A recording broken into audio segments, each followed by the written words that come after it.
Bonjour, Bach. Oui, ça va, Suleiman. Oui, on est en direct. Moussa Diop n'est pas là. On avait eu quelques soucis techniques. Euh, Mhm. Face à la parole, nous ne sommes pas tous égaux, disait Pierre Bourdieu. Je pense que là, c'est l'un de tes auteurs préférés, tes sociologues préférés. C'est pourquoi nous n'avons pas hésité à t'inviter, Sow Abdoulaye Doro, à notre Café Perspective en ce dimanche 21 février. Donc, Sow Abdoulaye est plus connu sous le nom de Sow Samba dans la sphère publique mauritanienne en tant qu'intellectuel qui use de la parole, à savoir le langage articulé humain.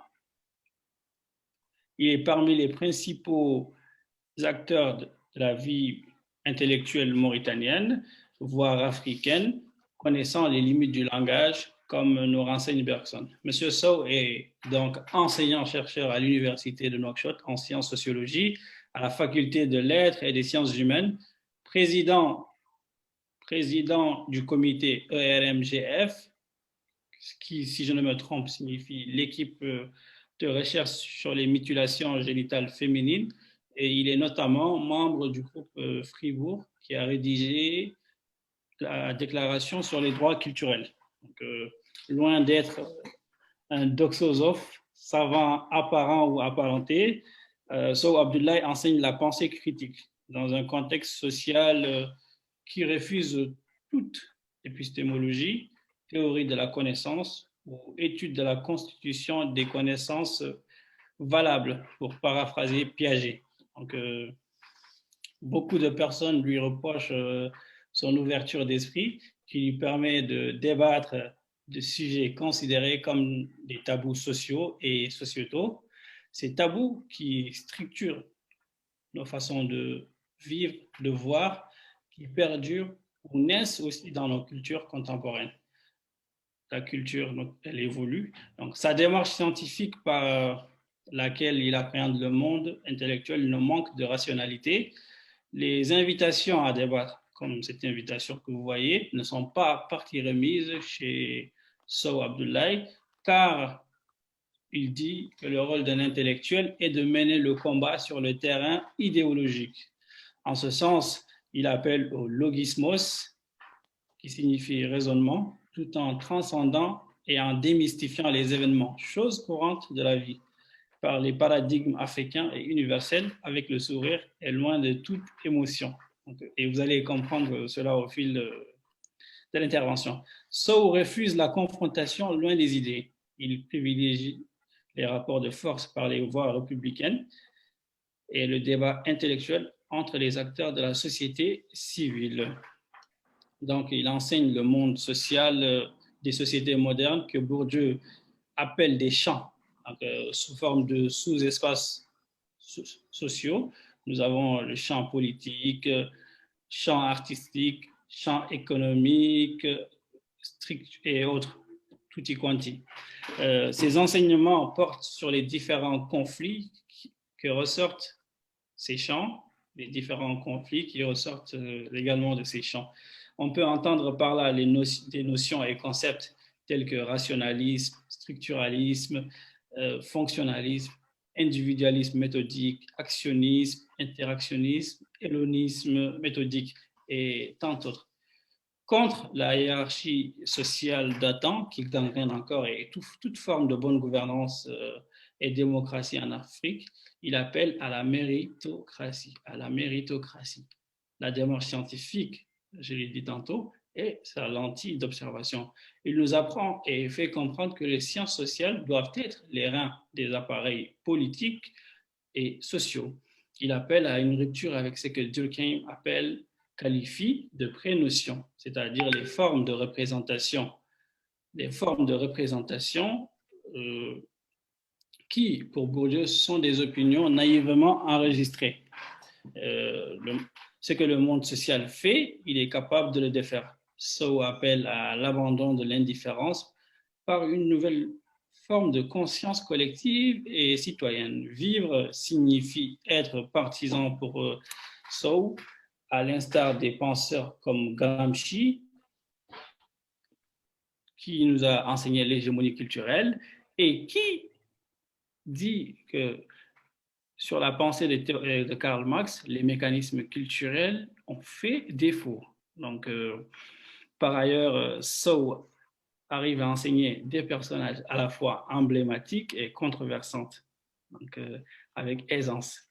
Il a enseigné la connaissance scientifique de la société à travers Platon, Descartes, Sénèque, Leibniz, Montesquieu, Pierre-Joseph Proudhon, Auguste Comte, Jean Jaurès, Max Weber, Karl Marx, Machiavel, Nietzsche, Freud, la liste est longue, Hegel, Marcel Mauss, Kierkegaard, Claude Lévi-Strauss, Anna Arendt qu'il aime bien, Aimé Césaire, Simone Veil, Souleymane Bachir Ndiaye, son professeur, Simone Veil, Francis Fukuyama, Karl Popper, au plus complexe des phénoménalistes, Arthur Schopenhauer, à Michel Foucault et tant d'autres. Il enseigne notamment Cheikh Anta Diop et la fierté culturelle, car selon lui, la fierté culturelle est moteur du vivre ensemble. Pendant les années de Braise, une période qui trouble le vivre ensemble en Mauritanie, pendant les années 89-91, il n'hésitait pas à enseigner à ses étudiants la formule de Cheikh Anta Diop qui dit « La barbarie n'est pas le monopole d'un seul peuple. La barbarie n'est pas le monopole d'un seul peuple. » Tout cela rappelle le solidarisme de Léon Bourgeois, un politique français, et le courage de beaucoup d'intellectuels africains qu'on peut appeler intellectuels organiques. Donc, Sow n'est pas un intellectuel sans attache. Ça, je vous l'ai dit d'avance. Étant pluridisciplinaire, Sow Abdoulaye dit Sow Samba nous fera un voyage, j'espère, une aventure douce qui sera un véritable enseignement. Donc, exaltons-nous, Moussa Diop est là, exaltons-nous, dansons au rythme de la pensée critique qui va jaillir et sous les thèmes quel avenir pour les sciences sociales en Afrique, focus sur la particularité mauritanienne. Et je rappelle, l'Afrique est un continent qui, à l'ère du numérique et du progrès, les sciences sociales ne sont pas encore d'importants moyens, outils d'analyse des phénomènes politiques, économiques et socioculturels. L'inconscient collectif en dit long, l'imaginaire collectif en dit long. Monsieur Sow, bonsoir. À vous la parole. Voilà, bonsoir Suleiman, et je te remercie de me donner la parole. En réalité, tu as touché un ensemble de domaines, un ensemble d'enseignements dont je ne suis pas vraiment un spécialiste. Mais compte tenu du fait que je donne des cours en philosophie, en anthropologie culturelle, eh bien, je suis obligé de citer Marcel Mauss, Hannah Arendt. Ça, c'est dans le vécu quotidien de l'enseignant qui enseigne. Maintenant, il est certain que, concernant la question des sciences sociales, j'ai là devant moi un ensemble de questions sur lesquelles on a discuté et qui font que mon intervention aura deux dimensions. Il y a une dimension purement théorique, c'est le professeur qui parle, comme s'il était à l'amphi devant ses étudiants. Qu'appelle-t-on sciences sociales? Qu'appelle-t-on un fait social? Et quel est leur apport, si vous voulez, dans la compréhension des phénomènes sociaux? Généralement, ce qu'on appelle sciences sociales, c'est l'anthropologie, la sociologie, l'ethnologie et la psychologie. On considère que c'est des sciences qui ne sont pas des sciences dites expérimentales, ce sont des sciences axées sur l'homme. Et au début, ces sciences ont eu un ensemble de problèmes pour prouver leur scientificité. Ce qui va pousser Durkheim à dire qu'il faut étudier les faits sociaux comme des choses. Comme des choses. On pourra, en fait, à la démarche expérimentale préconisée par Claude Bernard, arriver à poser des diagnostics, arriver à poser des lois vérifiables sur le terrain. C'est ainsi que la première étude qui a été faite par Durkheim concernant le suicide, qu'on disait qu'il était un fait social incompréhensible, qui n'obéit à rien du tout, Durkheim dit non. Le taux de suicide est lié au degré d'intégration sociale. Donc, on est rendu compte finalement que les sociologues, les anthropologues, les psychologues et les ethnologues ont leur place au sein de la société. Ils arrivent à comprendre, à expliquer certains mécanismes. Ce qu'on appelle le fait social, tout professeur de sociologie commence par là. On appelle un fait social un fait construit, un fait conquis et un fait compris. Un fait construit. Parce que si tu dois étudier, par exemple, l'esclavagisme, la délinquance, la déviance sociale, la criminalité, l'indifférence sociale, il faut que tu délimites ton sujet, ton champ d'action.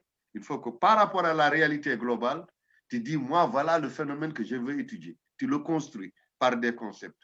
Conquis, tu essaies d'articuler un ensemble d'hypothèses soulevant des problématiques et permettant d'élaborer une méthodologie claire. Et enfin, compris, c'est quand tu arrives à trouver un éclairage, si vous voulez, par rapport à cette situation. Maintenant, ce que beaucoup de gens ne disent pas, et ce que nos gouvernants ne disent pas, en faisant la comparaison entre les sciences sociales et les sciences dures, ça, c'est le discours officiel. Parce qu'à la naissance même des sciences sociales, elles sont nées dans des contextes de crise. Quand Auguste Comte a réfléchi sur la première fois sur la naissance, si vous voulez, de la sociologie, on venait de sortir de la Révolution française. Il y avait, si vous voulez, la Révolution industrielle qui a désorganisé le tissu social en Europe. On a vu une extrême pauvreté, on a vu des bidonvilles, on a vu des comportements déviants jusque-là inconnus, tels que la prostitution. Alors on a dit, on va essayer d'étudier ces phénomènes pour comprendre. Donc les sciences sociales, dès le début, étaient axées sur ce qui ne va pas au sein de la société, sur les mécanismes perturbateurs, si vous voulez, de la société. Il est certain que nos gouvernants n'aiment pas entendre ça. Pour prétendre lutter contre le sous-emploi, pour lutter contre le chômage, pour lutter contre la pauvreté, ils disent oui, nos intellectuels sont uniquement axés sur des sciences non sociales et non pas beaucoup sur les sciences dures. Mais ça, c'est un discours de mystification. On sait que ce qui entraîne le retard de l'Afrique, ce n'est pas au contraire les sciences sociales ou les sciences dures. Et d'ailleurs, on a fait suffisamment d'écrits pour montrer pourquoi en Afrique, on a des retards sur quelque part. Donc, la réticence, dès le début, face au financement de la recherche en sciences sociales, va s'expliquer par sa dimension critique, par sa dimension de voilement, par sa dimension de non-occultation des enjeux de domination, des enjeux de mystification, des enjeux de discrimination qui font qu'aujourd'hui, la recherche, pratiquement, en tout cas au niveau du pays comme la Mauritanie, vraiment c'est un point zéro et ce n'est pas du tout une priorité. Les rares recherches que nous arrivons à faire, c'est sur financement de la francophonie, sur financement de certaines ambassades ou sur financement en partenariat, comme me concernant. La plupart de mes recherches sur la société alpulaar, sur les mécanismes de domination, sur les hiérarchies traditionnelles, sur les pratiques traditionnelles, sur la bonne gouvernance, c'est avec la collaboration du canton de Genève et l'université, si vous voulez, de Fribourg, en Suisse, qui est basée, si vous voulez, à Genève. Pour vous dire simplement qu'un pays comme la Mauritanie, dans lequel il y a 4 communautés culturelles, depuis les indépendances jusqu'à présent. 5 pour ajouter les Bambara. Les Bambara, oui, bien sûr, qui ont perturbé le schéma social en Mauritanie. Des discrets, il y a beaucoup d'analyses, il y a beaucoup de propositions qui ont été faites. Mais moi, tirant le côté, si vous voulez, des sciences sociales, et plus particulièrement de l'anthropologie culturelle, j'ai dit les sciences sociales peuvent amener 2 types d'apports dans la compréhension de la résolution des problèmes en Mauritanie. Le premier aspect, c'est que les sciences sociales permettent de comprendre quelle est l'origine de cette discrimination, peuvent mettre en nu les discours de mécanismes de domination et de légitimation pour montrer aux gens que jusque-là, on vous a dominé, on vous a discriminé en se basant sur la base d'un discours idéologique qui est un discours de mystification sociale. Donc, dès un premier temps, les sciences sociales permettent en Mauritanie de dévoiler, d'enlever toutes les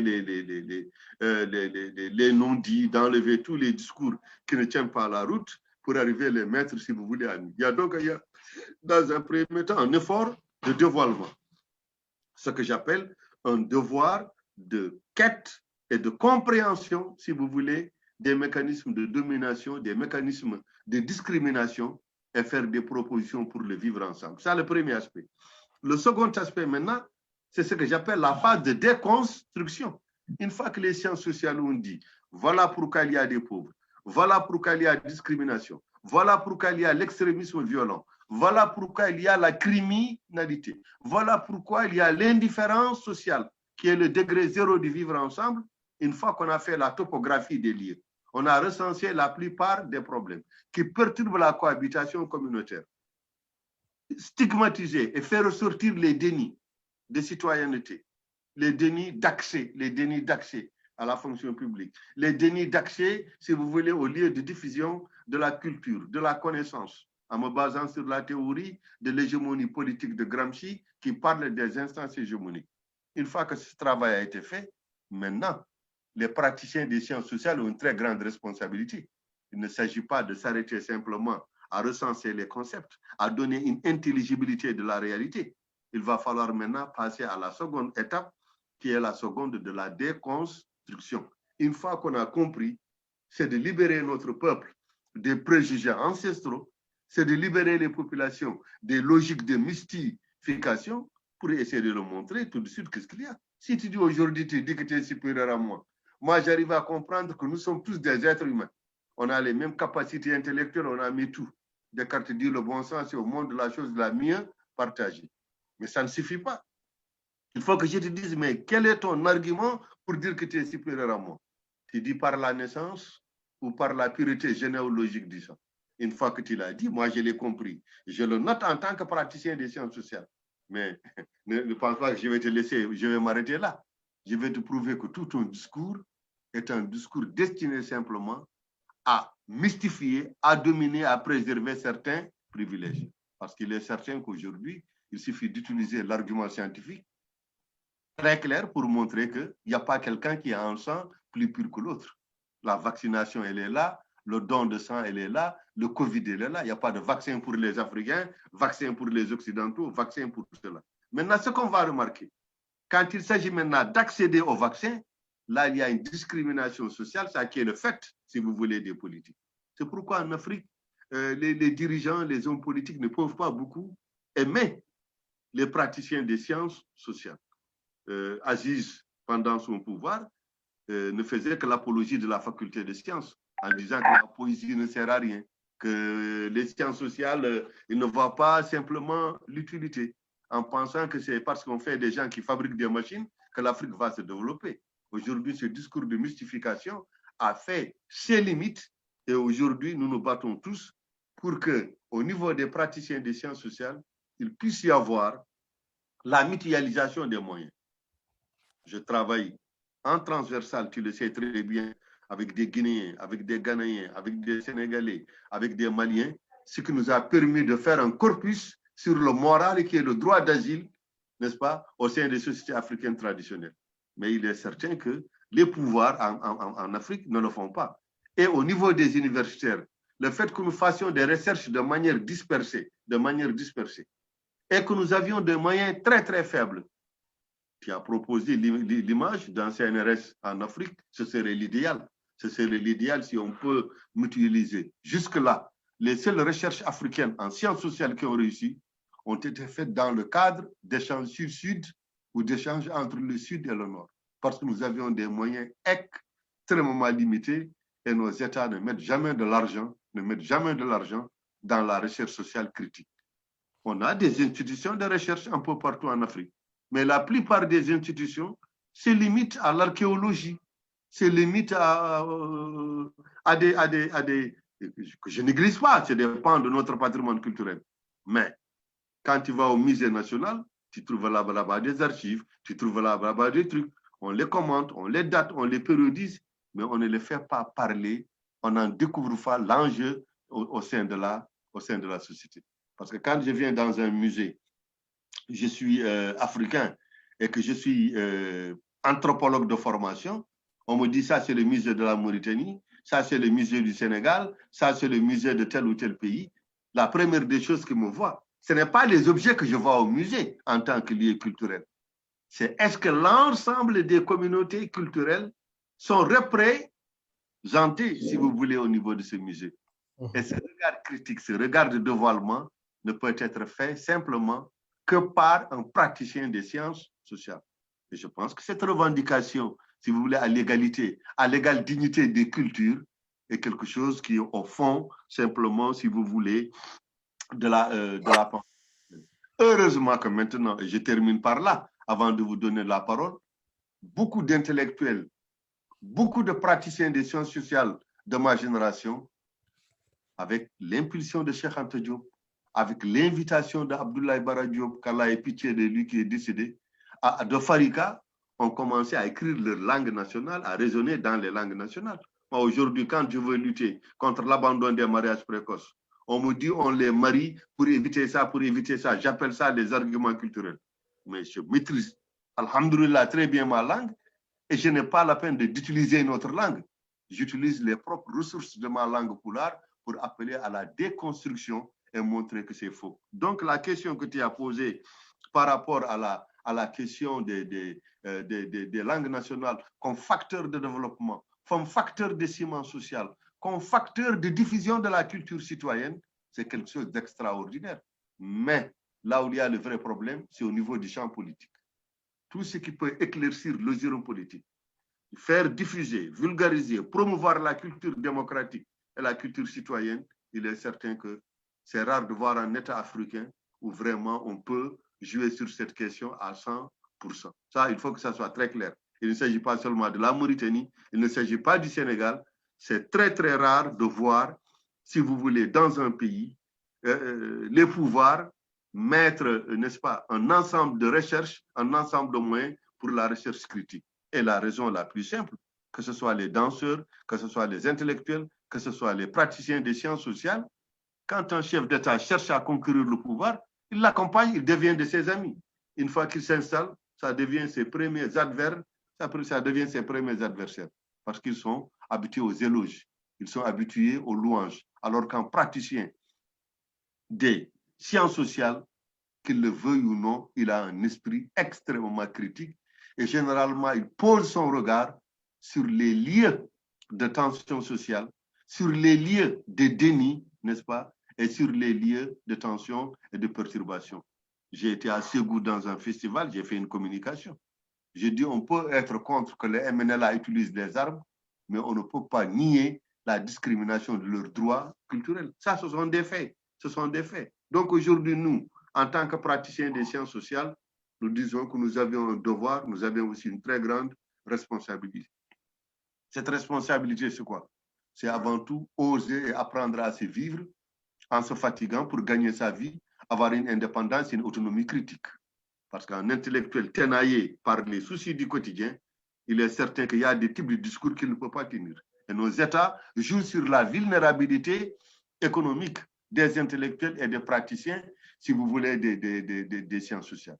Ce qui fait qu'aujourd'hui, prenez beaucoup d'exemples en Afrique, quand il y a un problème, on fera venir les médecins, on fera venir beaucoup de marabouts, on fera venir des artistes, mais très, très rarement, on ose interroger quelqu'un qui a simplement, si vous voulez, une spécialité en philosophie, en sociologie, en ethnologie, en anthropologie, parce qu'il va poser son regard là où les autres ne veulent pas que le regard soit posé. Voilà, c'était grosso modo ces questions que je voulais soulever avec vous. Maintenant, quand il y aura des questions posées, je pourrais parler du cas du Sénégal que je connais bien, du cas de la Suisse que je connais bien et le cas de la Mauritanie que je vis au quotidien. Voilà, je vous remercie. Merci beaucoup, cher professeur, pour ce brillant exposé. Quand vous parlez de sciences sociales, j'ai l'impression que vous avez oublié la psychologie, qui est un élément essentiel à la compréhension de l'homme. On ne peut pas comprendre l'homme sans comprendre déjà ce qui fait jaillir sa pensée. Non, j'ai bien parlé de la psychologie. Peut-être que vous n'avez pas bien écouté. J'ai dit ethnologie, anthropologie, sociologie et psychologie. Je suis un vieil enseignant quand même. Ça rigole parce que c'est mon professeur là que je Non, sais. non, non, non, là, je ne suis pas ton professeur. On est dans un débat. On se traite au même pied d'égalité. J'ai dit anthropologie, ethnologie, sociologie. Merci pour ce rappel. Principe de précaution. Ne pensez-vous pas que les chercheurs africains, en faisant du développement, en faisant en faisant du développement, l'objet et le but des sciences humaines et sociales se sont éloignés des populations. Parce qu'aujourd'hui, on voit beaucoup que ceux qui ont fait des sciences sociales, le voyage, font des conférences ailleurs, mais ne sont pas aussi proches des populations comme vous, par exemple. Non, Et c'est-à-dire la question, c'est une des question de populations choix. africaines en tant que sujet épistémique. Non, moi, je t'ai dit, c'est pas hier qu'on s'est connus. C'est un choix qu'il faut faire. Tous les intellectuels africains sont vulnérables. Il faut partir du principe que tout praticien des sciences sociales, dès lors qu'il n'a qu'un salaire à vivre, qu'il soit au Sénégal, qu'il soit, je me rappelle Malik Ndiaye qui était professeur de sociologie lors du deuxième tour, il a soutenu Diouf contre Ablaye Wade. On lui a dit pourquoi il a viré, il a dit c'est tout le Sénégal qui a viré. Donc ce n'est pas tout le Sénégal qui a viré, c'est sa poche qui a viré. C'est-à-dire que l'intellectuel africain, son problème numéro un, c'est qu'il vit dans la grégarité. Il vit dans la grégarité. Et l'État joue sur la vulnérabilité des intellectuels. On te demandera non pas de faire un champ d'études pour comprendre pourquoi il y a telle tension, pour comprendre pourquoi il y a tel mutisme, non. On te dira de faire des archétypes, comment élaborer les meilleures stratégies de développement. Tu vas faire un grand discours en disant que si tu améliores les niébés de la Syrie, ajouter au niébé du Maroc, ajouter au niébé de Seydou Babi, tu vas avoir une graine vraiment très, très rentable. Mais on ne te parlera pas de l'accès à la terre. On ne te parlera pas des facteurs, des liens de propriété par rapport à la terre. Et ça, moi, je ne condamne personne. C'est un choix. Soit tu décides d'accéder dans tes recherches à ce qui te plaît au pouvoir en place, qui ne dérange pas, qui ressemble à une neutralité de discours timoré, soit tu décides de regarder là où les gens ne veulent pas qu'on regarde, eh bien, tu assumes tes responsabilités. Ça, merci, merci beaucoup. Moussa Diop, tu as la parole. Bonjour, professeur, merci d'avoir accepté notre invitation. Merci Donc, à toi. Pour corriger, hein, je rigolais tout à l'heure parce que j'avais bien entendu que le professeur avait parlé de psychologie hein, en parlant de sciences sociales. Donc, j'ai bien entendu. En tout cas, merci pour ce brillant exposé. Et vous avez abordé les problèmes, un des problèmes auxquels font face les chercheurs africains, la question économique. Au-delà de cette question économique, est-ce qu'il y aurait pas d'autres freins qui constitueraient des obstacles, en fait, pour la recherche, en tout cas en sciences sociales? Il y a trois types de recherche. Le premier obstacle, c'est que l'intellectuel africain, il a des attaches, comme a dit Suleiman. Il est Halpulaar, il est Djola, il est Ndiagou, il est Serer, il est Halpulaar.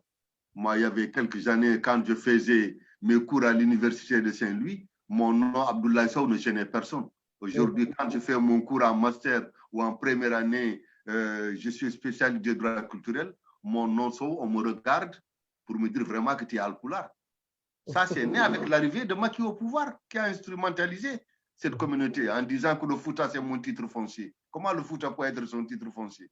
Il est certain qu'il y a au niveau des freins, un frein qui est le frein d'appartenance même à la communauté culturelle.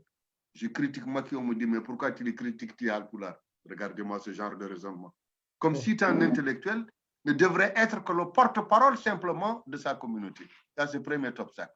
Le second obstacle, c'est la peur de la marginalisation. Il est certain que si vous êtes un intellectuel qui remue les questions qui fâchent, il est certain que ça risque de poser des problèmes. Toi, Moussa Diop, essaie aujourd'hui de faire une conférence au Sénégal pour essayer d'analyser le mutisme de Macky, le mutisme du pouvoir sénégalais par rapport à l'accusation contre Ousmane Sonko. Ce n'est pas que je défends Ousmane Sonko, mais regardez-moi ce silence bavard pour parler comme Althusser. Pourquoi les gens se taisent? On me dit stratégie de communication, etc. Un praticien de sciences sociales va insérer cette problématique dans la quête de la conservation et de la conservation du pouvoir politique. Ça, c'est le second obstacle, parce qu'on rend les choses intelligibles. À travers un viol, à travers une question de mœurs, tout le monde sait qu'on est dans des logiques de conservation du pouvoir politique. Ça, les gens n'aiment pas ça. Et enfin, le troisième obstacle, c'est que quand on fait une recherche, et Diop, c'est tout à fait légitime, je crée mes ménages, je fais de la recherche, je fais des veillées, je dois quand même vivre, si vous voulez, de mes productions. Oui. Et en Afrique, le quotidien dans lequel je vis, j'ai fait des modules que toute les sociétés civiles mauritaniennes utilisent. Suleiman pourra en témoigner. Dès qu'on dit lutter contre les MGF, les mariages précoces, le gavage, le livra, le sora, on dira il faut aller voir le professeur Abdoulaye Sow. Mais je ne vis pas de ça. Pour vivre de ça, il faut que je trouve un marché au Sénégal, à Tambacounda, en Guinée, en Côte d'Ivoire, en Suisse pour arriver à vivre. Il y a toute cette panoplie de problèmes qui font que généralement, les intellectuels africains qui font les sciences sociales ont un ensemble, si vous voulez, de difficultés, si vous voulez, à oser simplement aller dans le sens de la recherche des sciences sociales. Parce que ce qu'on découvre, généralement, le prince qui est là n'est pas encore prêt, si vous voulez, à l'entendre. Voilà. Alors, merci encore pour cet exposé très exhaustif. Ma seconde question serait de vous demander s'il existerait une science sociale typiquement africaine et est-ce qu'il y aurait éventuellement des particularités selon les pays, genre par exemple une particularité mauritanienne, sénégalaise, rwandaise. Voilà, moi, tu es un jeune chercheur, tu es comme Suleiman, un brillant intellectuel. Je vais vous demander de faire très, très attention à ce genre de terminologie. Philosophie africaine, démocratie africaine, sciences sociales africaines. Ça dépend de la bouche de quelqu'un qui le dit, qui a émis le discours. Quand un chef d'État dit démocratie à l'africaine, c'est-à-dire on va voter sans urne, il n'y aura pas de limitation de mandat, tout en ensemble de foutaise pour conserver le pouvoir politique. Si c'est toi ou Suleiman qui me dit, professeur, est-ce qu'il y a une spécificité des sciences sociales africaines? Je dirais oui. Parce qu'il y a des réalités, vous ne trouverez qu'en Afrique. Le bouclage consanguin dont parle Bourdieu est universel, mais il ne se manifeste pas de la même manière en Afrique. La pureté généalogique ne se manifeste pas de la même manière en Afrique. Comment le jeune chercheur que vous êtes doit avoir toute une pédagogie culturelle et de négociation pour ouvrir les portes et avoir accès à l'information. Là, il y a des codes culturels africains. Si vous ne les connaissez pas, vous n'allez pas pouvoir travailler. Je vous donne un exemple concret. Vous êtes en France. On vous téléphone pour vous dire votre date de naissance. Est-ce que vous êtes marié? Tout ça au téléphone. Vous avez combien d'enfants? En Afrique, on ne demande pas à une personne âgée depuis quand tu es marié et tu as combien d'enfants. Même si la démarche est rigoureusement scientifique, votre protocole de système de collecte des informations est rigoureux, vous allez passer à côté. En Afrique, il y a une manière adaptée selon nos codes culturels de demander à quelqu'un est-ce qu'il est marié, il a combien de femmes, il a combien de trucs. Il est certain qu'aujourd'hui, quand moi je fais mon protocole de recherche, il y a des garanties, il y a des pressions épistémologiques et méthodologiques que je prends. Quelqu'un qui n'est pas de la réalité africaine ne pourra jamais prendre ce genre de protocole. C'est pourquoi souvent ici en Mauritanie, j'entends quelqu'un à partir de Paris, on me dit, bon voilà, c'est un spécialiste du Tchad, un spécialiste du Sénégal, un spécialiste de Mauritanie. Pour un petit chercheur français qui a séjourné 2 semaines en Nouakchott, 3 semaines dans le Bandiagara, 10 jours en Casamance, on dit voilà, un spécialiste du truc et tout ça. Là, je dis, il faut quand même faire très, très attention. L'Africain participe de l'universel, comme dit Suleiman Bachir-Diagne. Mais nous avions ce qu'on appelle nos spécificités culturelles. Nous avions ce qu'on appelle nos réalités culturelles. Et les chercheurs qui cherchent l'information, parce que là, la difficulté, c'est au niveau de la collecte des informations.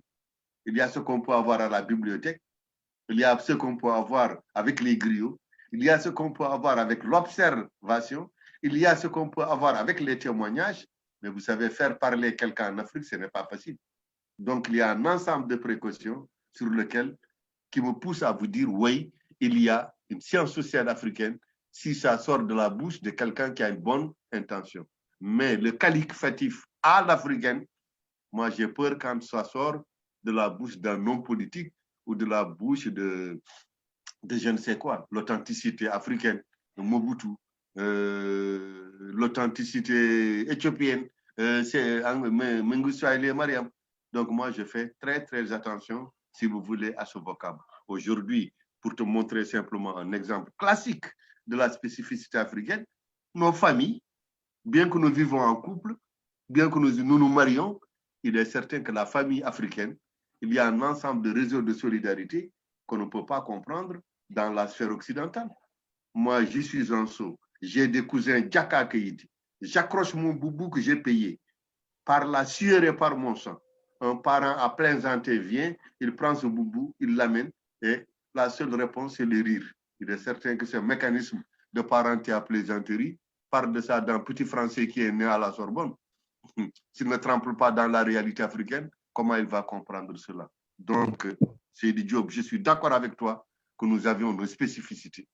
Mais quand on te pose une question comme ça, il faut toujours prendre et chercher à comprendre le statut et les intentions de celui-là même qui te pose ce genre de questions. Voilà. Merci, professeur.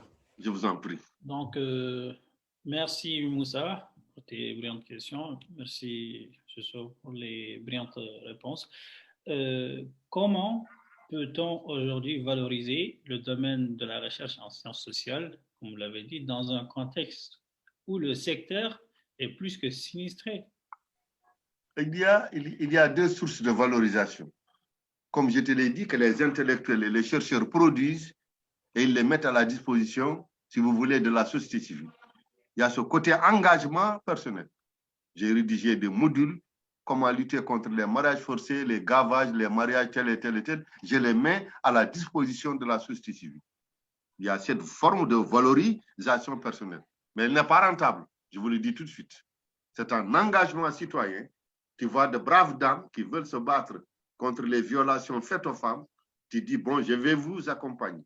Je vais mettre mon expertise intellectuelle, les fruits de ma recherche à votre disposition. Ça, c'est la première source de valorisation.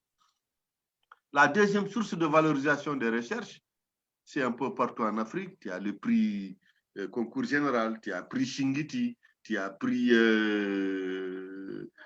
Abdou Diouf, tu as pris tel et tel et tel, qu'on donne un peu à gauche, à droite, mais qui ne reflètent pas les enjeux de la vraie recherche, si vous voulez, en Afrique. C'est extrêmement difficile. Et je le dis, que ceux qui m'écoutent, si l'un d'eux a des arguments pour me contredire, je suis prêt à la contradiction. Rares, c'est des chercheurs qui vivent actuellement de leurs produits ou de leurs recherches. Et ce n'est pas pour rien qu'il y a une fuite des cerveaux à ce niveau. Moi, on m'a recruté à l'université il y a 30 ans. Avec combien de chercheurs? Aujourd'hui, je suis le seul qui suis resté en Mauritanie. Les autres, légitimement, ils sont partis. En me disant, Abdoulaye, si toi, tu préfères rester et que tu es un idéaliste, vas-y, reste. Mais nous n'allons pas rester ici produire et entacher des productions sur lesquelles il n'y aura jamais de publication et ça ne permettra jamais de vivre. Là aussi, c'est la réalité. On ne peut pas nier ce fait. Tout à fait. Et sur le financement de la recherche, que fait concrètement, par exemple, l'État mauritanien, même le Sénégal que tu connais, pour assister la recherche et les chercheurs en sciences sociales dans ces différents aspects? D'abord budgétaire, universitaire ou capacité institutionnelle? Tu sais, nos chefs d'État, les Africains, ils ont quand même un génie, nos chefs d'État. C'est comment mettre en place le protocole des institutions. Respect calendrier électoral, ils sont très forts. Organisation des élections, ils sont très forts. Création des universités, ils sont très forts. Textes, élaborer les textes, ils sont très forts. Quand tu prends les textes de n'importe quelle université africaine, il y a des fonds alloués à la recherche, mais ces fonds, tu ne les verras jamais. C'est-à-dire que si tu les attaques sur le plan formel, toutes les institutions sont là. Toutes les poches budgétaires sont là. Ça, c'est sur le plan formel et sur le plan institutionnel, c'est irréprochable. Mais quand il y a maintenant la phase pratique, le contenu, tu veux organiser un colloque, tu demandes un appui d'accompagnement à ta recherche. On te dira, oui, l'argent qui a été voté n'est pas encore venu et tel et tel. Mais pourtant, si tu arrives à trouver ton financement et que tu organises ton colloque ou truc, tout de suite, ils vont t'organiser un repas ou un dîner. Et là, c'est une manière de gonfler les factures et partir avec l'argent. Ça, tout le monde le sait, c'est le vécu quotidien.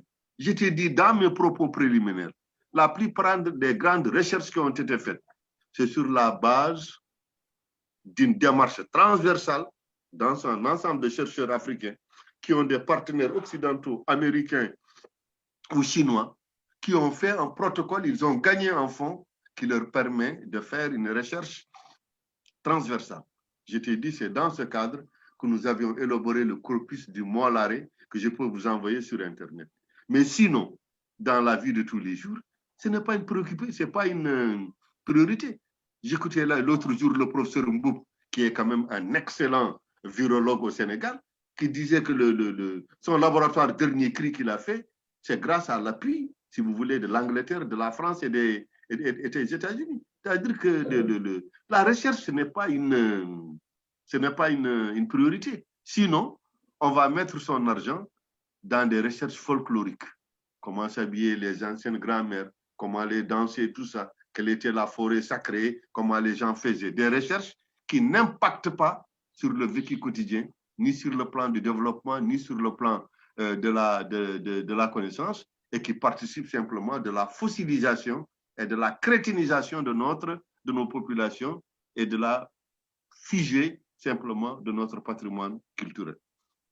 Merci. Moussa, je pose une dernière question avant de te donner la parole. Dans un pays comme la Mauritanie, normalement parler de sciences sociales, ça ne devrait pas être une mince affaire. Parce que nous avons des discriminations, la discrimination, elle est institutionnalisée. Nous avons l'analphabétisme, nous avons des problèmes et équivalences linguistiques qui ne passent pas. Nous avons d'autres et d'autres problèmes complexes et nous avons une forme de niaiserie socioculturelle. On parle de griot, on parle de ceci, cela.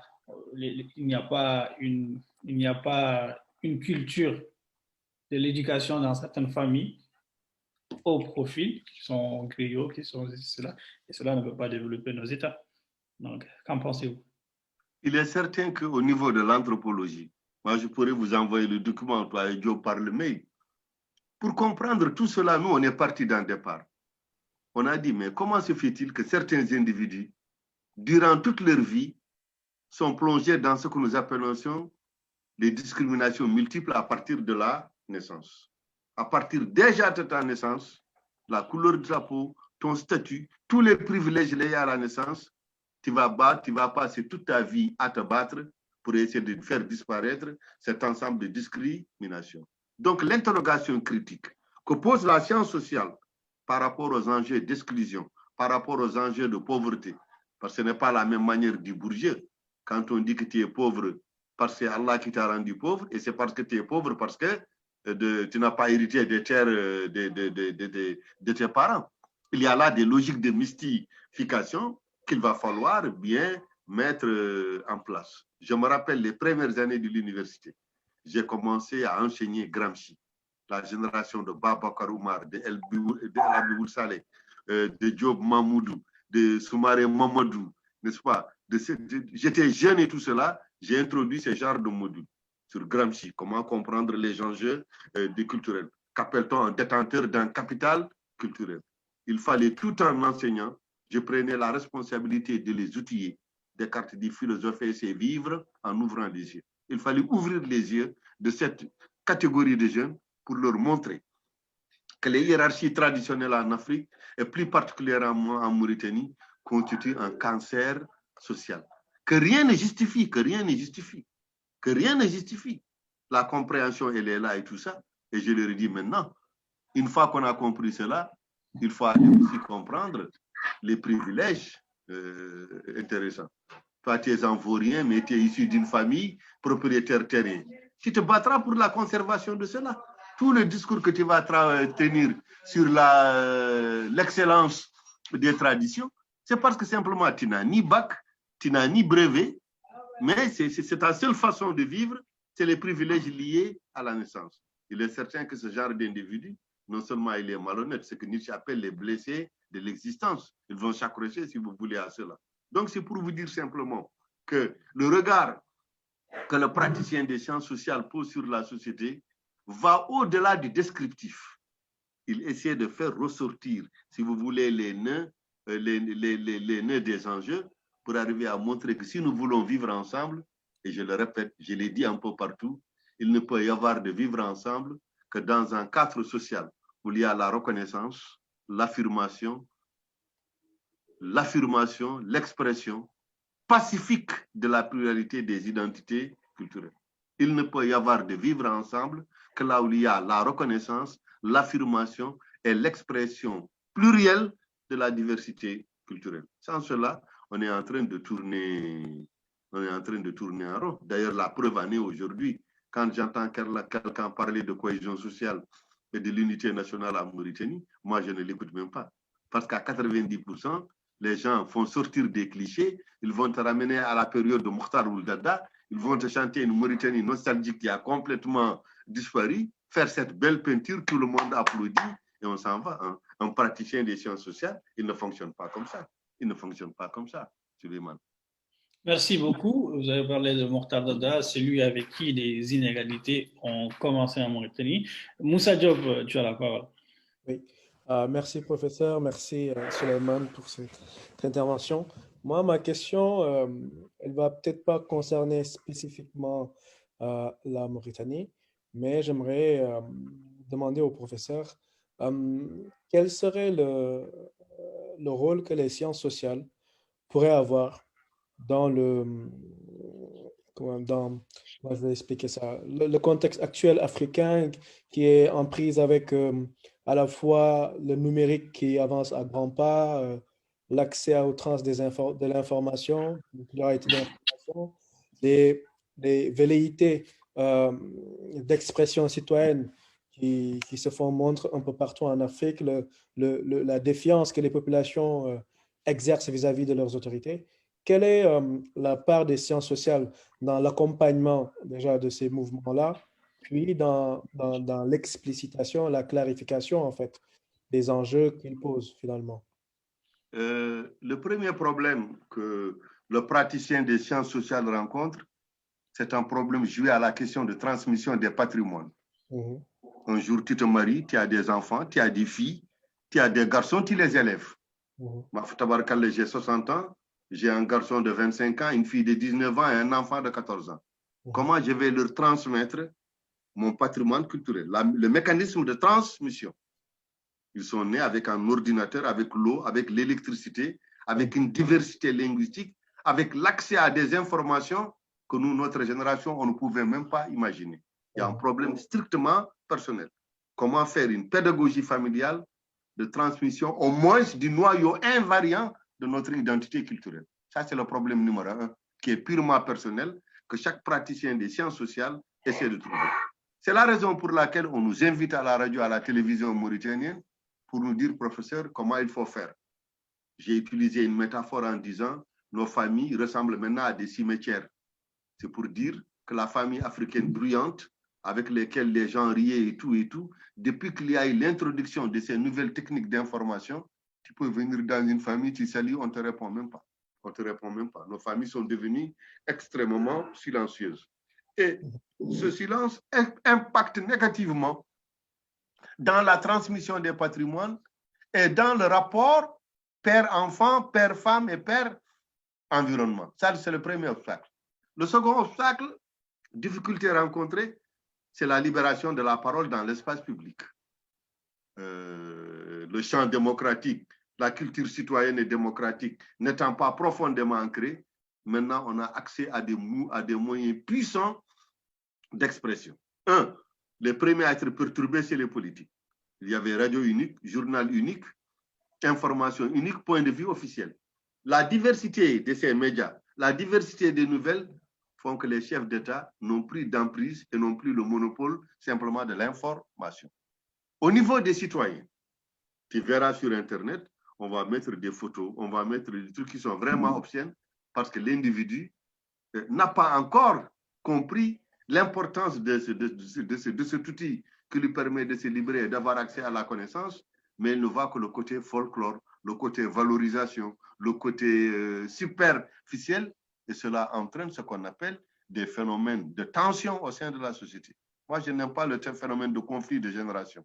Il n'y a pas de conflit, mais il y a des tensions. Le vestimentaire, le parler, l'habiller, les culinaires, la nouvelle génération, les jeunes de votre âge, eh bien, ils ont des modes de comportement vraiment que souvent le parent n'arrive pas à comprendre. Ce n'est pas une question de conflit. Ça crée simplement en tension en se demandant où est-ce qu'il a eu ce genre, si vous voulez, d'information.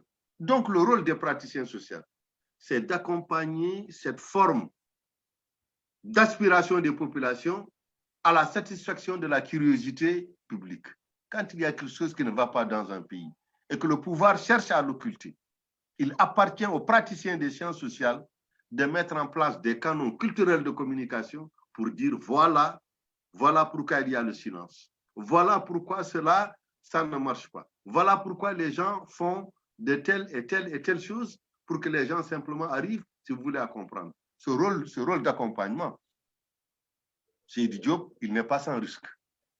Il est plus facile de venir en tant que praticien des sciences sociales faire ce que j'appelle l'intellectuel de légitimation, qu'ont fait mon ami El Kassé, qui a fait les bancs avec moi au département de philosophie, qui vient dire ce que l'État veut entendre. Ce que j'appelle un intellectuel de légitimation. Même si c'est quelque chose qui n'existe pas, tu vas construire un discours pour essayer de montrer que c'est vrai, parce qu'il y a un coût. Mais il y a ceux qui viennent aussi pour déconstruire en disant que ce que nous avions vu ou ce que nous avions entendu, ça ne tient pas du tout la route, avec maintenant toutes les sanctions liées à l'affectation, aux brimades, au fait qu'on te mette dans des positions où tu es dirigé par quelqu'un qui ne t'arrive même pas à la cheville. C'est le vécu quotidien d'un ensemble de praticiens de sciences sociales en Afrique. Mais il est certain qu'aujourd'hui, on ne peut pas croiser les bras et dire oui, il y a mondialisation, nous sommes futurs. Non, non. Mais la mondialisation, il y a des aspects positifs. Il y a des aspects négatifs, mais il y a des aspects positifs. Aujourd'hui, si nous arrivons, nous trois, avec notre public à échanger, nous arrivons à vendre notre patrimoine culturel, à nous battre au même pied d'égalité, au rendez-vous du donner et du recevoir, comme disait le président Léopold Sédar Senghor. C'est grâce aux nouvelles techniques de l'information. Mais il est certain que cette vitesse dans laquelle ces médias, ces nouvelles techniques ont fait intrusion dans le champ social, dans le champ politique, dans le champ religieux, dans le champ même de l'intimité de l'homme africain, il est certain que cela demande une réflexion sérieuse, une réflexion approfondie. J'ai été interpellé à plusieurs fois à Radio Mauritanie, à la télévision mauritanienne, pensant que les praticiens des sciences sociales avaient déjà des réponses appropriées. J'ai dit non, moi-même j'ai des enfants.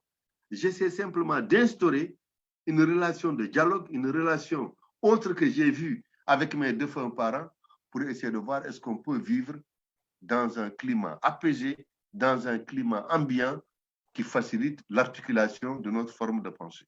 On a vu aujourd'hui, toi, si tu vis au Sénégal, tu as vu la difficulté rencontrée par les pouvoirs, que ce soit n'importe quel président, que ce soit Diouf, que ce soit Ouad, que ce soit Macky ou un autre, à cause de la multiplicité des médias. Il va falloir enveiller un ensemble de ressources humaines pour aller aussi débattre dans toutes les séries de télévision. Parce que la RTS ou la RTS2 n'a plus le monopole de l'information et de la vérité. Les populations veulent connaître, les populations ont une curiosité publique. Le pouvoir ne peut pas dire, moi je me limite simplement aux médias officiels. Vous êtes obligé, quand il y a des émissions à grande écoute, même si ce qu'on dit ne vous plaît pas, vous êtes obligé quand même d'envoyer quelqu'un pour essayer de restaurer, si vous voulez, la vérité. Moi, le seul phénomène qui me fait un peu peur, quand je pense aux nouvelles techniques de l'information dans nos familles, c'est la disparition de ce que j'appelle le lien social. Aujourd'hui, tu as un cousin à toi, tu as à Dakar, tu as un cousin qui a Sicap Liberté 2, au lieu de se dépasser pour te faire le Djulmouri, ce que vous appelez Dawoniti, comme je ne sais pas comment on le dit en soniké, qu'est-ce qui se passe? Je t'envoie ce mail pour te dire meilleur vœu, pour te dire Dawoniti. Il est certain que si nous ne faisons pas attention aux sciences sociales et au silence social que nous avions dans nos familles, ça risque d'entraîner un gangrènement de nos liens sociaux, une restriction de liens sociétés qui vont nous faire basculer dans le mode de vie individualiste.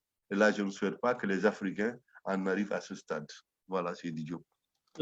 Merci, M. Sow. Bon, Gramsci disait le vieux monde se meurt, le nouveau monde tarde à apparaître, et dans ce clair-obscur, les monstres surgissent. Donc, ce n'est pas facile de parler de conflit générationnel, même si vous n'aimez pas parler de cela, mais en quelque sorte, c'est aux cultures de s'adapter aux progrès techniques aujourd'hui. Les sciences sociales doivent jouer le rôle en ce sens. Et deuxièmement, les sciences sociales ne doivent pas être de côté et les sciences qu'on appelle sciences dures ou exactes de côté. Par exemple, en France, la première année de médecine, les élèves font ce qu'on appelle anthropologie de la santé, psychologie de la santé et sociologie de la santé. Parce que sans ces éléments, on ne peut pas construire un brillant intellectuel, ou bien un brillant chercheur, quel que soit le domaine, ou un brillant savant. Moi, je t'ai bien dit que la dichotomie entre les sciences sociales et les sciences dures, c'est un discours officiel de mystification de nos dirigeants. Moi-même, quand je fais mes propres recherches pour connaître les dates, pour connaître l'analyse de certains éléments, je travaille avec les archéologues du département d'histoire. Il n'y a pas aujourd'hui un seul domaine de compétence de la science où l'individu est enfermé dans sa spécialité. Ce sont nos dirigeants qui utilisent les termes de sciences dures et de sciences sociales en disant il y a trop de chômage, il y a tel et tel et tel. Donc, si c'est cela, parce que la formation n'est pas adaptée aux besoins du marché, il va falloir privilégier la connaissance scientifique, la formation, les sciences dures et dures. Qu'est-ce qui se passe? Si tu vas encore aujourd'hui à la présidence, tu verras des jeunes en blouse blanche. Ils ont des diplômes en mathématiques, en biologie, en physique. Quel est l'insigne de leur pancarte? Nous réclamons du travail. Nous réclamons du travail. Ça, c'est de la mystification. Il n'y a pas un seul aujourd'hui praticien d'une discipline au monde qui travaille seul. Ce n'est pas possible. Il y a toujours, si vous voulez, quelqu'un qui travaille et il a des entrées, il a des connexions avec d'autres. À supposer même aujourd'hui qu'on ait trouvé le Covid. On sait que le fait de se vacciner, il y a une dimension culturelle. On ne peut pas venir quelqu'un lui dire retrousse ta manche, on va t'injecter pour telle ou telle maladie. Il y a toute une pédagogie. Si ce n'est pas fait, il est certain que les gens ne vont pas le faire. Donc, on a besoin d'anthropologues, on a besoin de psychologues, on a besoin de statisticiens pour dire c'est les gens de 65 ans, les gens de 70 ans, les gens de 55 ans. Cet arbre de priorité, ce n'est pas fait par le praticien des sciences dures, c'est fait par ce qu'on appelle le statisticien, qui est un domaine des sciences sociales. C'est pour vous dire simplement qu'il y a un ensemble de discours qui sont tenus par les chefs d'État africains qui n'arrivent pas à justifier le taux de chômage, la pauvreté, le recul de nos industries et le fait que nous importons tout de l'étranger. Nous importons tout de l'étranger. Mais la question, ce n'est pas à la fac. Tu verras un juriste interpeller un philosophe interpeller un physicien interpeller. Nous travaillons en synergie. Donc, ce genre de discours, il est certain que c'est un discours qui ne tient pas du tout la route. Aujourd'hui, c'est un ami qui me le disait sous forme de boutade. Il dit, Abdoulaye, si la Covid, c'est la terminologie utilisée par l'Académie française, là, les gens pouvaient aller se soigner ailleurs, les dirigeants africains seraient partis se soigner ailleurs et laisser leur population mourir.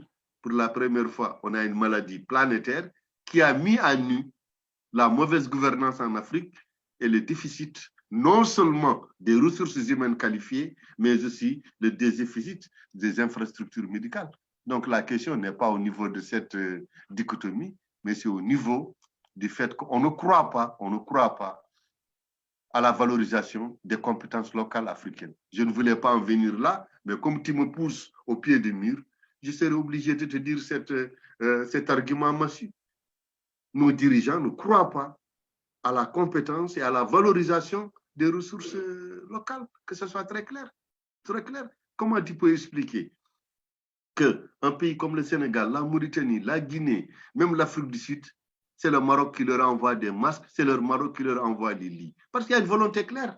Quand il y a eu la Covid, le roi a demandé à tous les Marocains, à tous les universitaires, de travailler en synergie avec la petite et moyenne entreprise pour faire des masques, pour faire des trucs. Aujourd'hui, à l'université de Nouakchott, les masques comme nos étudiants, quand je suis allé à Dar el Barka au collège, c'est des produits qui viennent du Maroc.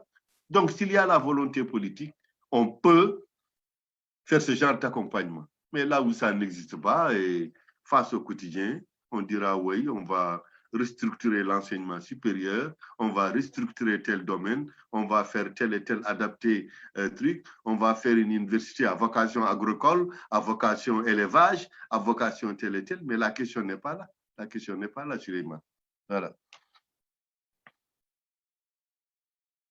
Merci beaucoup. Moussa Diop, tu as la parole. Oui, merci, professeur, pour cet exposé. Donc, on entend par là que le rôle des sciences sociales, c'est effectivement d'accompagner tout ce mouvement. Donc, je reprends depuis le début, hein, depuis ma question, ma première question. Donc, accompagner ce mouvement qui se joue actuellement en Afrique, expliciter, donner les codes culturels pour une communication un peu plus passée et impliquer plusieurs acteurs, Parfaitement. effectivement. Je suis Voilà. d'accord Et avec aussi, toi. oui, oui, tout à fait, c'est très important, du coup. Et on comprend d'ailleurs pourquoi les sciences sociales deviennent quelque part parents pauvres, en fait, dans nos stratégies, dans nos politiques, dans nos politiques, comment expliquer, politiques éducatives. Effectivement, on est très fort en construction d'universités pharaoniques et en description de programmes, etc. Mais quand il s'agira de mettre des sous, il n'y a personne. Donc, quand il s'agira de valoriser les compétences locales, il n'y a personne. Est-ce que, au-delà du fait que nos politiciens euh, ne croient pas, enfin, comment expliquer que les politiciens ne croient pas justement à ces compétences locales-là? Est-ce que c'est Le juste... fait, je me suis mal exprimé euh, en me disant ne croient pas, disons ne veulent pas valoriser. Il y ne a ce veulent qu'on pas appelle politique? absence de volonté politique. Mhm, Il y a mhm. une absence de volonté politique. Parce qu'il faut dire que les dirigeants africains, quand tu prends même le parcours de nos processus démocratiques, Mhm. on a commencé par des partis uniques, on est rentré à partir de 89 et de 91 avec le Bénin et la conférence nationale dans des processus démocratiques qui sont encore en cours. Il y a des avancées, il y a des régressions avec ces révisions, si vous voulez, constitutionnelles. Et la posture des sciences sociales n'a jamais été sollicitée par les dirigeants. Vous prenez le domaine de l'éducation. On va parler plutôt de la massification. Taux de scolarisation des filles, 99%. Alors qu'il y a des bacheliers qu'on n'arrive pas encore à inscrire. On te dira électrification rurale, tel et tel village et tout ça. Tu viens tout le temps, ce sont des coupures. Donc, quand on veut faire une école, on veut faire une université, il y a quand même des prérequis. C'est l'acceptabilité, la dotation en ressources humaines, la dotation en ressources matérielles et l'adhésion des populations au contenu des enseignements. Là, c'est la formulation des sciences sociales. Non, nos États n'aiment pas ça. C'est combien de salles, combien d'amphis, combien de professeurs on doit recruter. Automatiquement, on se cache à cela. Mais qui a l'accès à l'information? Il y a eu tout un débat en France pour essayer de montrer que le Français qui est né entre le premier et le troisième arrondissement a plus de chances de faire le lycée de Lugran, de faire l'une des grandes écoles pour devenir un jour président de la République, premier ministre, Oui, directeur des Batch, directeur. par rapport à ce que tu disais, Non, attends, je termine. Attends, je termine. Il y a tout un ensemble de discriminations qu'on ne pose pas. Je prends tellement un exemple concret, parce que je sais qu'il y a des Mauritaniens qui nous écoutent. Si tu prends ton frère qui fait le petit centre, voilà une école publique mauritanienne, tu confrontes les deux qui sont dans la même classe qui font le bac ou qui font la troisième. Ton jeune frère qui est dans une école privée, il peut enseigner son cousin qui est dans l'école publique. Il y a une discrimination vraiment qui fait que quand on dit que le système éducatif ne va pas, le niveau a baissé, il ne faut pas généraliser. Le niveau a baissé chez les populations, chez les jeunes issus des milieux pauvres ou des milieux défavorisés. L'intelligentsia africaine, la grande bourgeoisie africaine, continue d'envoyer ses enfants dans les écoles privées qui font le bac en France, qui font le bac français, qui vont aller étudier dans les écoles occidentales et revenir ici aujourd'hui avec, si vous voulez, leur diplôme. Il faut éviter ces généralisations. Donc, il est certain que le regard du sciences sociales, quand il me dit que l'éducation a régressé, je te dirais régressé par rapport à qui, par rapport à quoi et par rapport à quand. et par rapport à où? Merci beaucoup, Batch. Alors, quand tu es Mauritanien, tu sais aujourd'hui que l'enseignement public, la santé publique, mais il faut quand même être fou pour envoyer aujourd'hui son enfant dans une école publique, sauf si on n'a pas les moyens. Oui, il y a d'autres problèmes. C'est que quand les dirigeants ne mettent pas leurs enfants dans une école, il ne faut pas avoir des considérations pour ces écoles parce qu'ils ont laissé l'école nationale à la traîne. Bon, il y a ce problème. Maintenant, pour aller vers d'autres questions, je ne sais pas si tu m'entends. Je t'entends très bien. Oui, oui. Pour aller vers d'autres questions, n'y a-t-il pas aujourd'hui un grand problème? On veut faire les choses en quantité, mais la qualité manque. C'est un. De deux, existe-t-il des masses critiques en Afrique aujourd'hui? Parce qu'on n'arrive pas à différencier société civile et homme politique. Parce que tout à l'heure, moi, on m'invite à débattre par rapport à des partis. J'ai dit, mais moi, je ne suis pas membre de ces partis, je ne suis membre d'aucun parti politique, je suis sympathisant. Donc aujourd'hui, par rapport à cette nomination, est-ce qu'il n'y a pas un problème? Est-ce qu'il n'y a pas un problème de cadre, de champ? Les sciences sociales devraient en quelque sorte limiter la casse. Moi, je pense que ce discours, moi, je l'entends à longueur de journée et je dis toujours aux gens, il faut faire très, très attention. En Afrique, il y a un déficit de ressources humaines. Moi, si j'étais simplement enseignant, qui allait rédiger les modules, les stratégies de lutte contre les mariages précoces, les MGF et les barrages prophètes? Qui aurait élaboré la théorie de la contre-argumentation culturelle? J'enseigne à la fac, je suis dans les écoles privées, et je suis dans la société civile, j'anime des conférences à Espace Djadje Camara et j'anime les cafés philosophie le premier mercredi de chaque mois au CCF. Il est certain que ces différentes casquettes-là, on est obligé de le faire sous la forme d'un engagement citoyen. Il n'y a pas suffisamment, de cadres. Si toi, tu te dis aujourd'hui, je ne suis ni dans la sphère de la société civile, je ne suis ni dans la sphère des partis politiques, eh bien, on risque de perdre l'analyse de quelqu'un qui a les pieds sur les terres. Moi, la seule précaution que je prends, quand je suis à la fac, je suis formateur contre les MGF, j'interviens dans un débat, par exemple avec vous, ou j'interviens dans un débat ailleurs, je dis tout de suite la casquette que je porte. Ce n'est pas l'universitaire ici, c'est l'activiste Halpulaar, c'est l'activiste des sciences sociales, c'est l'activiste des ONG, c'est l'activiste de tel et tel pour éviter, n'est-ce pas, le mélange, si vous voulez, des champs.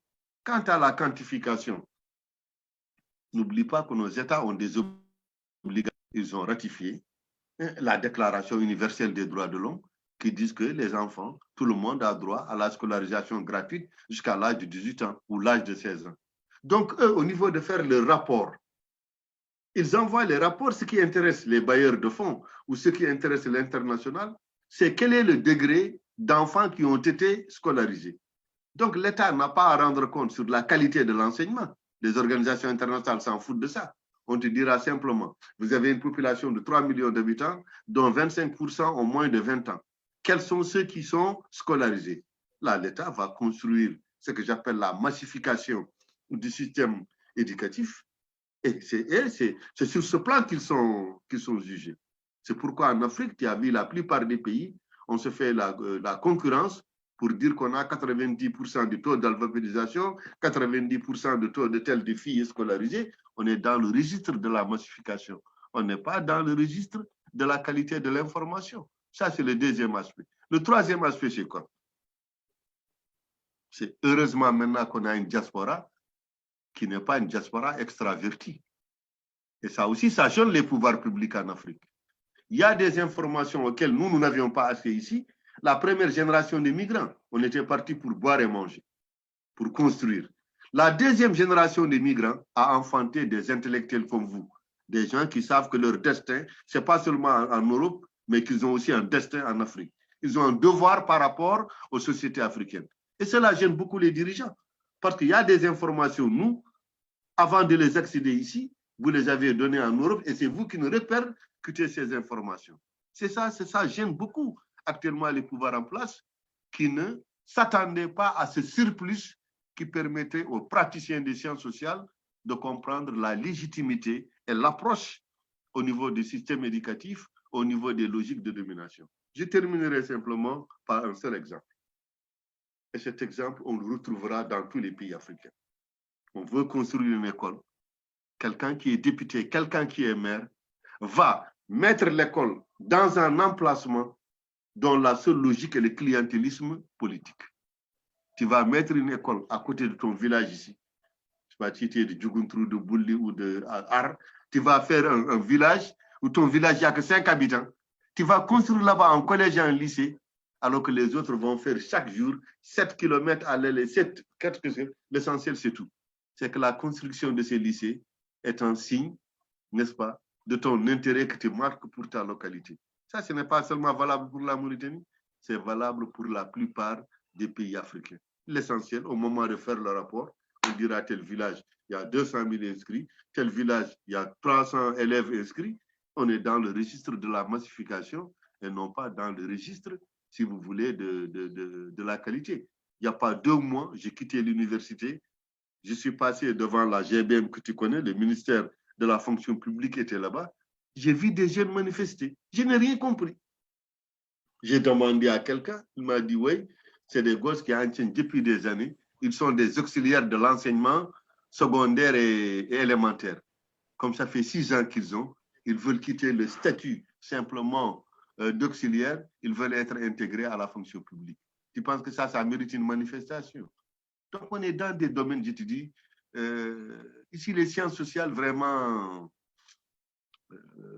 Suleiman, c'est quelque chose sur lesquels, pour ne pas avoir des problèmes, comme je l'ai dit, on se limite simplement à faire ses cours et au niveau des cours, éviter les sujets qui fâchent. Dès lors que vous avez une fenêtre sur le social, sur les logiques de domination, sur les logiques de discrimination, sur l'interrogation critique par rapport à l'exploitation des populations, il est certain que vous risquez de finir comme moi, un vieil enseignant à la retraite sans aucune forme de responsabilité. Ça, c'est clair. Et c'est un choix. C'est un choix. C'est un choix, Suleiman. Merci beaucoup pour ces réponses.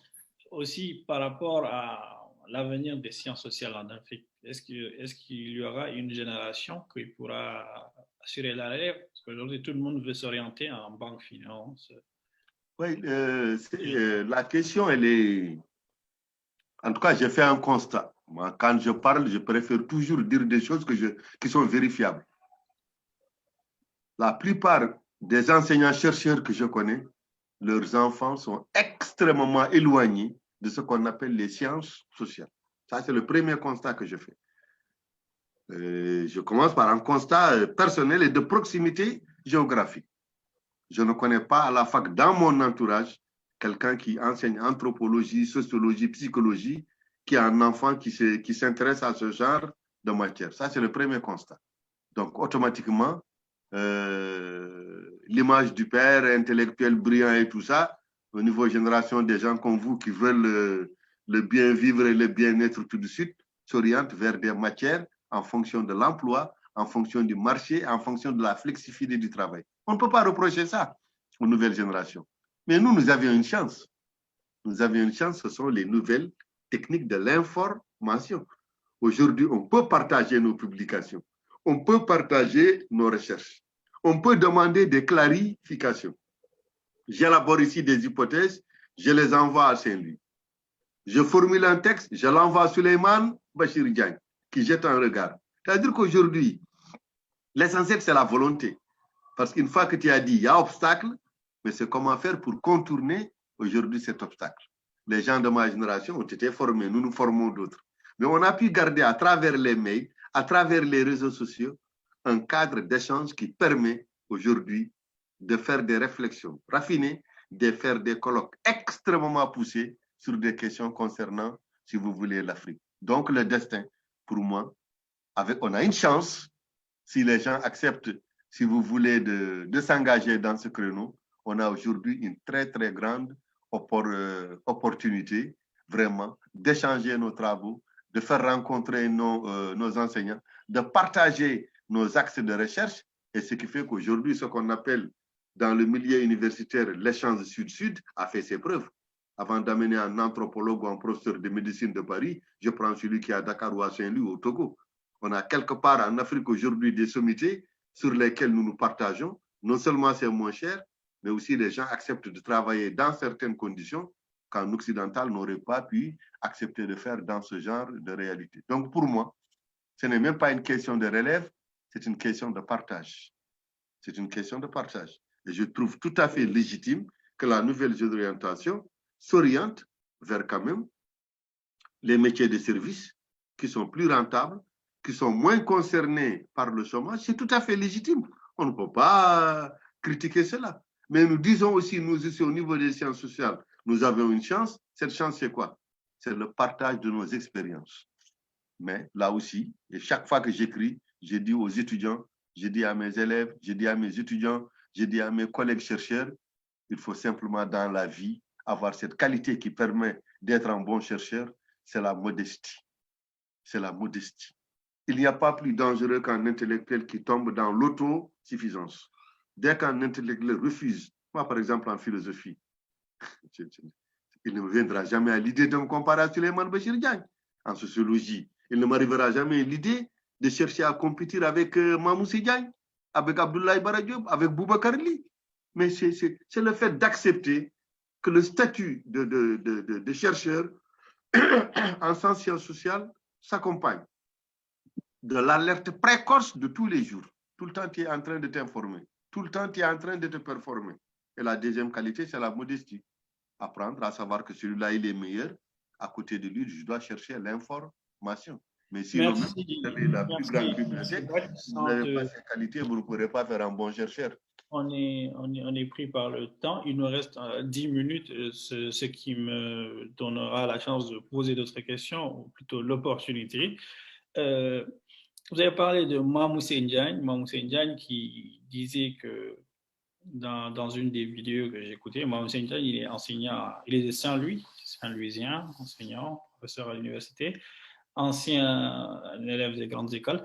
Il disait le développement n'est pas descriptif, mais normatif, parce que le développement, ça doit rentrer dans nos us et coutumes. Aujourd'hui, face aux défis de développement, face aux problèmes environnementaux, problèmes de perspective, des contestations envers cette mondialisation qui, selon certains, gangrène l'Afrique, et cette poussée souverainiste qui se dégage, des objectifs communautaires qui ressortent. Qu'est-ce que les sciences sociales peuvent faire face à tout ça? Et surtout, le terrorisme aujourd'hui. Ce que peuvent faire les sciences sociales, c'est de dire que si nous voulons vivre ensemble, il y a trois choses. Quand on ne les trouve pas dans un pays, on ne les trouve pas dans la gestion, on va amener tout le monde, ça ne servira à rien. Le premier élément, c'est la question de la démocratie, qui repose sur un premier principe. Personne n'est né pour gouverner. Pour être dirigeant, pour être président, il faut des élections. Quand on fait des élections, il y a un mandat limité, il y a ce qu'on appelle la séparation du pouvoir. Ça, c'est le premier pilier du vivre ensemble, c'est la gestion de la sphère politique, ce qu'on appelle la gestion des affaires de la cité. Là où il y a inégalité, là où il y a injustice, là où il y a privation des droits et des dénis culturels, il est certain que ça, c'est le premier élément qui amène des catastrophes. Il faut partir maintenant de ce présupposé idéologique pour comprendre pourquoi il y a les replis identitaires, les replis communautaires et les revendications djihadistes. Il ne faut pas aller directement dans les replis communautaires, les replis identitaires, les revendications identitaires et dire que oui, ça perturbe le vivre ensemble. C'est des démarches sectaires, c'est des démarches dangereuses. Mais il faut partir du déni initial, qui est le déni de la dignité, déni d'accès à la citoyenneté, déni de pratiquer sa religion, déni d'accéder à la fonction publique en ensemble. Il y a un ensemble de dénis. Et maintenant, je dis souvent dans mes conférences que le repli identitaire, le repli communautaire, l'expression violente, le verdict de la rue, ce sont des réponses peut-être mal appropriées, mais par rapport à des dénis originels. Ça, il faut que ça soit très clair. Le troisième élément que disent les gens des sciences sociales, c'est nous voulons qu'en Afrique, il y ait deux cultures qui permettent des leviers. C'est la culture du résultat et l'obligation de rendre compte. Qu'est-ce que nous appelons la culture du résultat? Tu as été élu sur la base d'un programme. Tu as été élu sur la base d'un ensemble de promesses. Quand tu termines ton mandat, on doit savoir réellement ce que tu as fait. Et troisième élément, ce que j'appelle l'obligation de rendre compte. Le patrimoine de l'État qu'on t'a donné, ce n'est pas pour toi. Combien de mois on a vu en Afrique quelqu'un qui marchait à pied, on le nomme ministre et en moins de 2 ans, il devient extrêmement riche. Comment tu peux comprendre toutes ces grosses fortunes des gens qui sont connectés à l'entourage des hommes politiques en Afrique? Comment tu peux le comprendre? Nous disons obligation de résultat et obligation de rendre compte. Et cela n'est possible pour nous au niveau des sciences sociales que si on nous donne des temps d'antenne, on nous ouvre les lieux de diffusion de la culture et qu'on accepte qu'on communique dans nos langues nationales. Voilà aujourd'hui les revendications des praticiens des sciences sociales un peu partout en Afrique. Et on a des problèmes, si vous voulez, à le faire. La plupart des chefs d'État disent oui, pendant que l'opposition crie, moi je travaille. À leur venue, je vais donner mon bilan. Tout ça, on sait que c'est des faux fuyants. Dans une sphère démocratique, le gouvernement, le pouvoir doit satisfaire la curiosité publique. C'est tout à fait légitime. On a eu de l'argent, où est-ce que vous avez mis ça? Vous avez promis cela, où est-ce que vous en êtes? Ça, tant qu'on n'a pas ça en Afrique, il est certain que tous les discours qu'on va faire, tous les ponts qu'on va construire, tous les trucs qu'on va faire, nous ne nous sommes pas encore appropriés de notre propre destin. S'approprier de notre propre destin suppose la démocratie, l'obligation de rendre compte, l'obligation, n'est-ce pas, de surveillance sociale et en dernier lieu, l'explication de transparence. Mais aujourd'hui, dans la plupart des pays africains, pour s'inscrire à la fac, pour trouver du travail, pour avoir une bourse, pour avoir un passeport, mais tous ces éléments qui sont des symboles de la citoyenneté sont considérés aujourd'hui comme des faveurs. Ça, c'est dans tous les pays africains. Tu ne peux pas et les praticiens de sciences sociales doivent battre le fer pour démystifier tout cela. Mais les gens écrivent.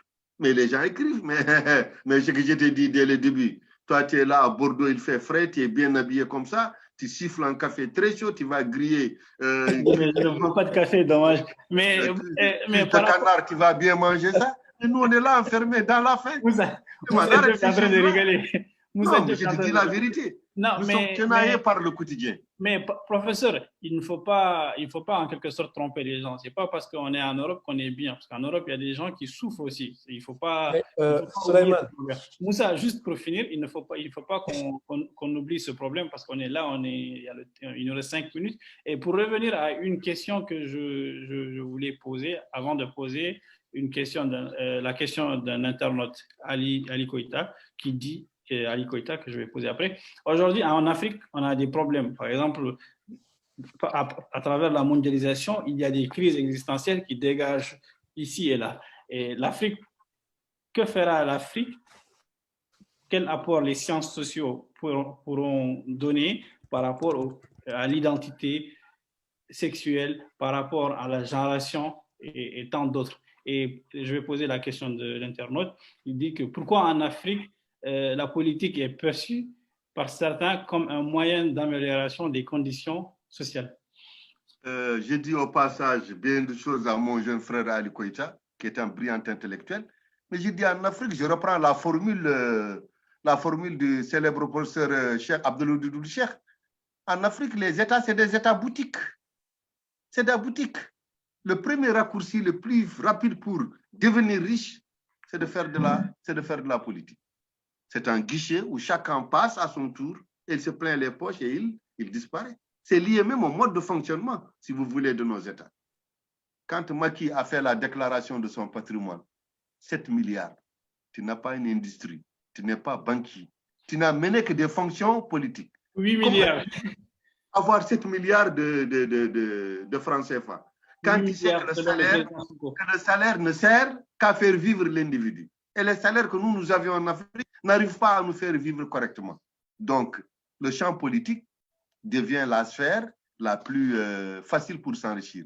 Et pour Ali Koïta qui parle Pulaar, je lui disais que tu es de Kaïdi. C'est parce qu'il a déboursé de l'argent. Aujourd'hui, quand quelqu'un vole, on ne condamne plus le vol. Ce qu'on condamne, c'est le contenu du vol. Quelqu'un vole 100 000 billets au Yogombaba. Quelqu'un prend 10 millions, mais Gorko, c'est quelqu'un qui est parti avec tout. Et tu as même entendu des formules, tu es un intellectuel, je te connais Ali. Quelqu'un, on le nomme ministre, c'est son entourage qui lui dit fais vite, pauvre, quoi qu'il a été, pauvre, c'est-à-dire prends le maximum avant qu'on t'enlève. Quand une culture a une telle perception de l'État, pourquoi ne feront-on pas de la politique? Mon jeune frère, pourquoi ne feront pas de la politique? Parce que c'est le voie le plus facile pour s'accaparer des biens. Aujourd'hui, la politique est devenue une question de marketing. Moi, j'ai vu même aujourd'hui des jeunes ici à Nouakchott, je ne dirai pas de nom, qui sont arrivés à faire des réseaux dans l'exploitation des misères des populations en prenant leur carte d'identité et d'être un médiateur entre eux et les forces politiques. C'est lié même au mode de fonctionnement de notre État. Nous ne sommes pas nommés, nous ne sommes pas rétribués, nous ne sommes pas classés selon, si vous voulez, nos mérites. C'est toujours par rapport à notre proximité au pouvoir politique. Et je te dirai quelque chose qui m'a marqué, je sais que je vais mourir, je ne vais jamais l'oublier. À un certain moment, ton oncle Dembo Diagana était le plus gros cadre, n'est-ce pas, de l'université de Nouakchott. En dehors du chef de département, la seule fonction visible que Dembo a eue avant sa mort, qu'Allah ait pitié de son âme, c'est président de la session d'examen de juin 2015, de juin 2000, des trucs comme ça. Pourquoi? Parce que si quelqu'un s'attend à ce que Dembo... Par rapport à la question de genre et identité. La vérité, sur ces questions, il faut qu'on soit très clair. L'État est une boutique. D'accord. Par rapport à la question d'identité et genre, avant que Moussa ne dise son dernier mot, parce qu'on doit... Je n'ai pas compris. Qu'est-ce que tu entends par identité des genres? Parce qu'aujourd'hui, il y a une forme de globalisation et certains sociologues parlent de génération et il y a des problèmes aujourd'hui. Certains sont confrontés à des déviations et pendant les festivités, les cérémonies, on voit qu'il y a un problème, mais on n'arrive pas à l'expliquer de façon psychologique, mais plutôt de façon... Le problème, c'est que ce n'est pas un problème psychologique, c'est un problème politique. Toutes les constitutions africaines commencent par tous les Sénégalais, tous les Mauritaniens, tous les Zimbabwéens naissent libres, égaux en droit et en dignité.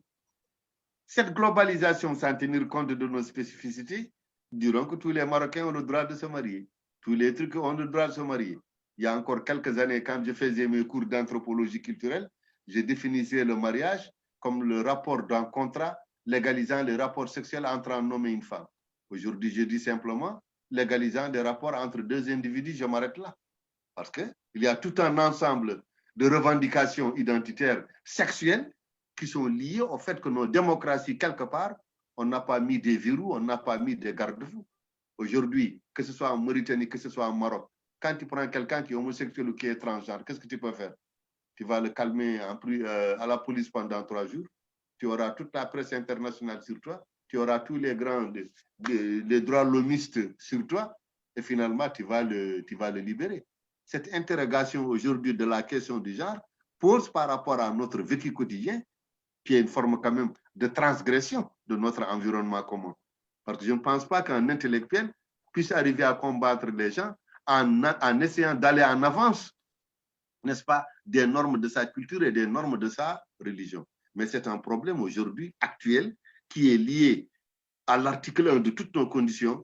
Tous les Africains de tel pays naissent libres et égaux en droit, en dignité et tel et tel et tel. On n'a pas mis des clauses de sécurité, on n'a pas mis des clauses de spécificité. Et aujourd'hui, on est à des situations. Ce qui fait que dans certains pays, c'est toléré, dans certains pays, c'est criminalisé, dans certains pays, c'est toléré. Je me rappelle quand Obama est venu au Sénégal, il y a quelqu'un qui a dit, un journaliste américain a dit à Macky, est-ce qu'un jour vous allez accepter le mariage des homosexuels au Sénégal? Je récite sa réponse. Il dit, tant que je serai président de la République, les homosexuels ne seront pas persécutés, mais jamais je ne tolérerai la dépénalisation. Moussa Diop, un dernier mot, s'il te plaît. Merci beaucoup, professeur. Nous sommes plus par le temps. Moussa, tu as la parole.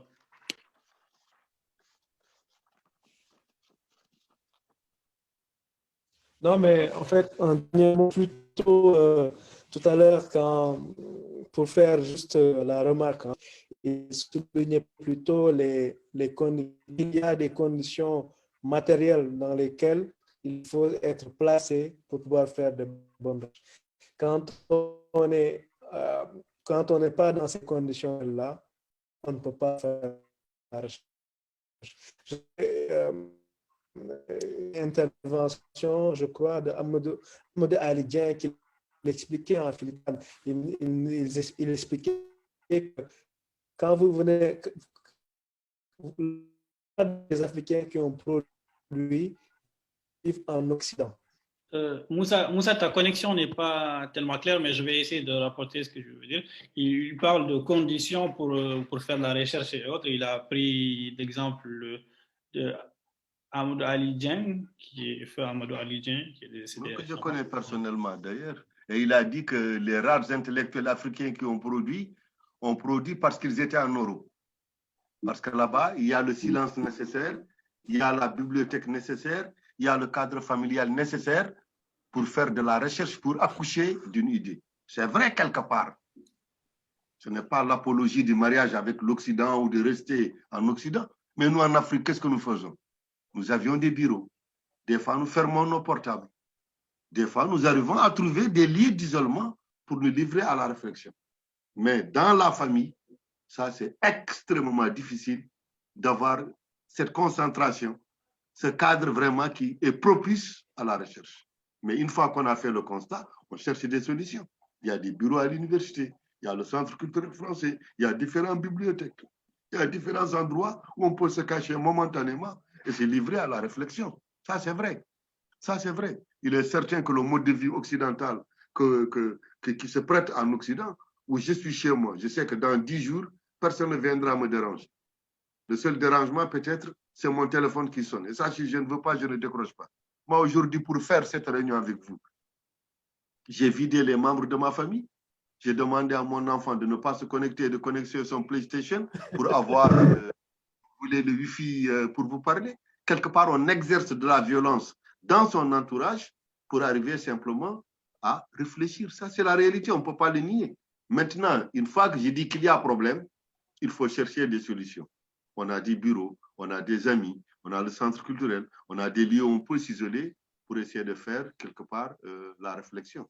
Ça, l'essentiel, c'est de ne pas dire oui, l'environnement ne s'y prête pas. C'est vrai, mais nous devrions chercher, n'est-ce pas, des solutions. On a des bureaux, on a des amis, on a des cousins, on a des gens qui peuvent nous prêter leur salle, on a des gens qui peuvent nous prêter des bureaux. Il y a des matinées où on est seul, on ne fait rien. On peut se livrer à cela. Voilà, je vous remercie. Merci beaucoup, professeur Abdoulaye Sow, pour votre intervention dans Perspective Afrique. C'était un webinaire plutôt qu'un café perspective. Merci Moussa Diop pour tes questions. Là, nous sommes à la fin et très bonne soirée. Merci beaucoup, Bach. Ok, c'est gentil.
Okay.